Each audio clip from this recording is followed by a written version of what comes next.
नमस्कार, आपका स्वागत है। मेरा नाम मनीष मुदगल। जैसा कि मैंने पिछले वीडियो में आपको बताया था कि हम एक ग्रामर कोर्स शुरू करने वाले हैं और इस श्रृंखला में करीब 10 से 11 वीडियोस होने वाले हैं।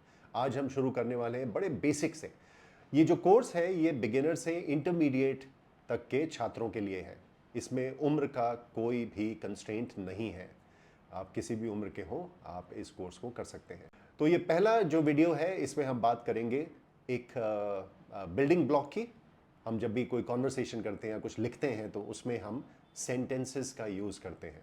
तो आज हम सीखेंगे कि सेंटेंस क्या होता है, सेंटेंस स्ट्रक्चर क्या होता है, अंग्रेजी का सेंटेंस स्ट्रक्चर हिंदी के सेंटेंस स्ट्रक्चर से कैसे भिन्न है और अलग अलग तरह के वाक्य या सेंटेंसेस क्या हो सकते हैं।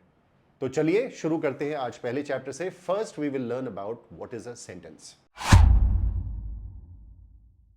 तो sentence is a group of words that makes perfect sense और complete sense।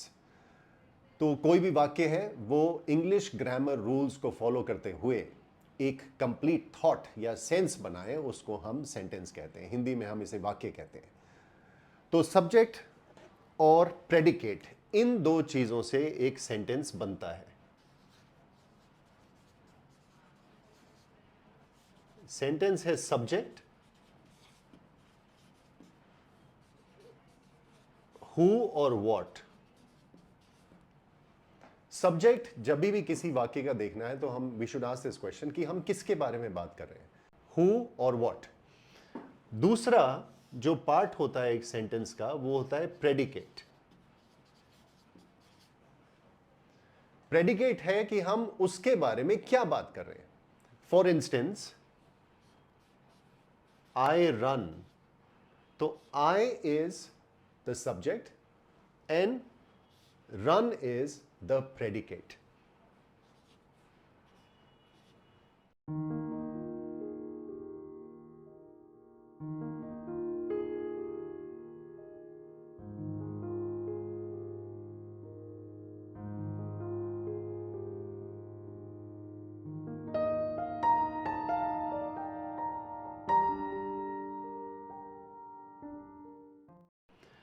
एक और डेफिनेशन है सेंटेंस की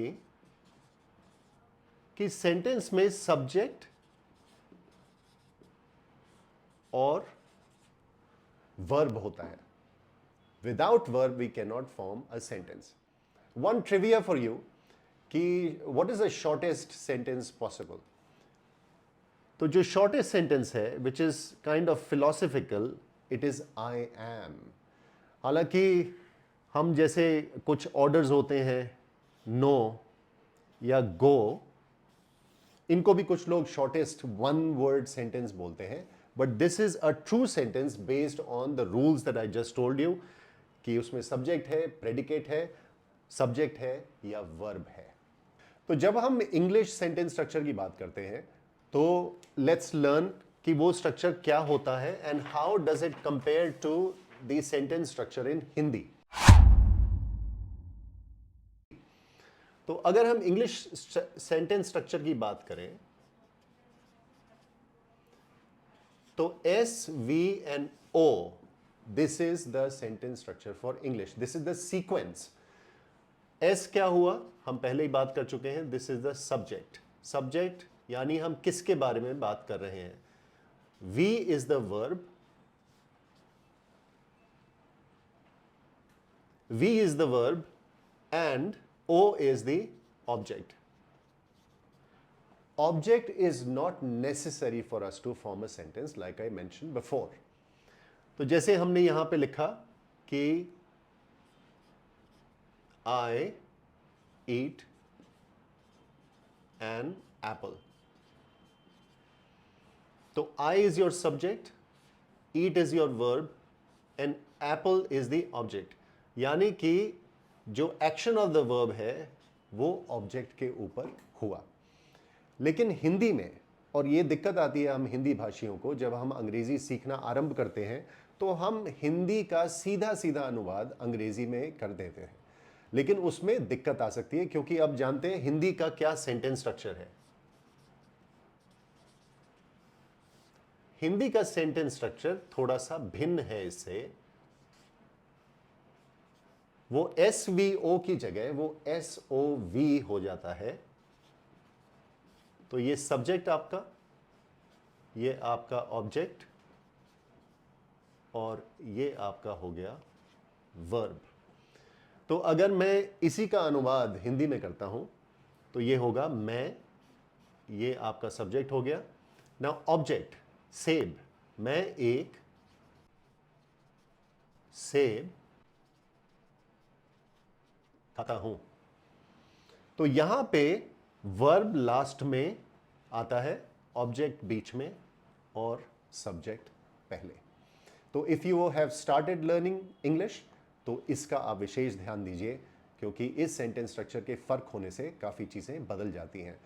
इंग्लिश में एक और बात है कि अगर आप इसका ऑर्डर बदल देंगे तो यूजुअली इसका अर्थ नहीं बनेगा। People will have confusion while trying to understand what you're saying. Suppose if I say I an apple eat, इसका कोई अर्थ नहीं बनेगा। या eat I an apple, eat I an apple, इसका भी कोई अर्थ नहीं बनेगा। लेकिन हिंदी में अगर आप बोलते हैं एक सेब मैं खाता हूं मैं एक सेब, कविता लिख रहे हैं या कोई कहानी लिख रहे हैं, तो उसमें यह पोएटिक लाइसेंस लिया जा सकता है कि सेब खाता हूं मैं एक, एटसेट्रा एटसेट्रा। You understand? तो जो संस्कृत से उपजी हुई लैंग्वेजेस हैं, और खासकर संस्कृत में अगर आप सेंटेंस में शब्दों का ऑर्डर बदल देते हैं तो भी उसका मीनिंग कन्वे हो जाता है। That is the beauty of our languages. But in English you have to make sure कि आप उस ऑर्डर को ध्यान रखें ताकि उसमें कोई गलती नहीं हो और सामने वाला उसको अच्छे से समझ पाए।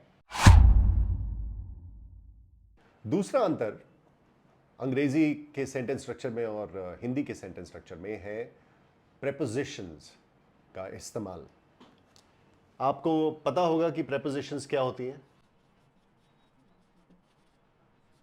Basically preposition, but it is pronounced as preposition.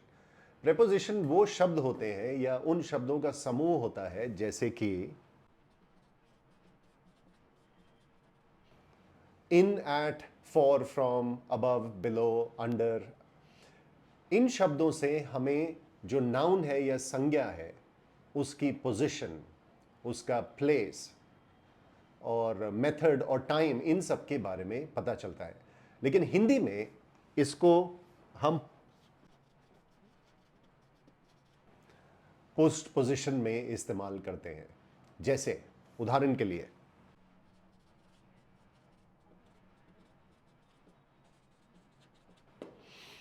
My pen is in the drawer, लेकिन जब हम इसे हिंदी में बोलेंगे तो हम बोलेंगे कि मेरा पेन ड्रॉर के अंदर है।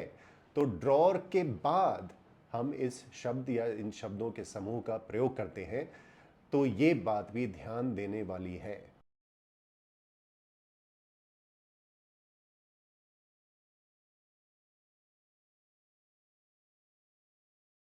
तो हिंदी में जो नाउन है यहां पर ड्रॉर, और ये जो प्रेपोजिशन है, जो अंग्रेजी की प्रेपोजिशन, वो नाउन के बाद आती है। लेकिन अंग्रेजी में ये चीज ड्रॉर से पहले आ रही है, तो इसका हमें विशेष ध्यान रखना है। One last thing for today, आज हम बात करेंगे कि सेंटेंसेस कितने प्रकार के होते हैं। यू ऑलरेडी नो दिस, लेकिन उन लोगों के लिए जो शायद अंग्रेजी अभी सीखना शुरू कर रहे हैं, उनके बेनिफिट के लिए मैं यहां पे उसको मेंशन करना चाहता हूं। बाय द वे, अगर आप एडवांस लर्नर हैं या इंटरमीडिएट लर्नर हैं तो आप इसको स्किप करके नेक्स्ट वीडियो पर जा सकते हैं।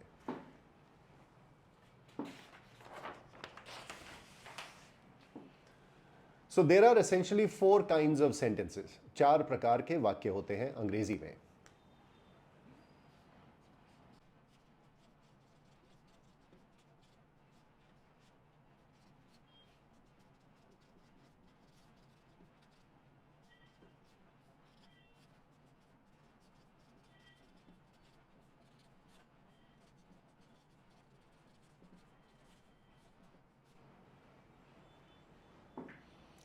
फर्स्ट इज डिक्लेरेटिव, कि कोई असर्शन हम कर रहे हैं, कोई चीज़ हम बता रहे हैं और इसके अंत में फुल स्टॉप लगता है, इसको हम बोलते हैं डिक्लेरेटिव सेंटेंसेस और असर्टिव सेंटेंसेस। दूसरा type of sentence is interrogative. कोई भी प्रश्न हम पूछते हैं उसके आगे क्वेश्चन मार्क लगता है कि what are you doing today, where are you going, तो दीज आर कॉल्ड इंटेरोगेटिव, प्रश्नात्मक वाक्य। तीसरा होता है इंपेरेटिव। इंपेरेटिव होता है जब हम कोई ऑर्डर दे रहे हैं, गो देयर, सिट डाउन, तो इनको हम इंपेरेटिव सेंटेंसेस बोलते हैं। And the final type of sentence is exclamatory which ends with an exclamation mark. Exclamation हम वहां पे प्रयोग करते हैं जहां पे कोई सडन इमोशंस आते हैं। It could be anger, it could be love, it could be surprise, it could be sadness, it could be tragic. इन 4 तरीके के वाक्यों से आप वाकिफ भी हैं, लेकिन I just wanted to summarise the types of sentences for you. इनको आप जानते हैं ऑलरेडी, इनके नामों को याद करने की आवश्यकता नहीं है, सिर्फ कॉन्सेप्ट को समझ लीजिए, because we will be using many such sentences in the future.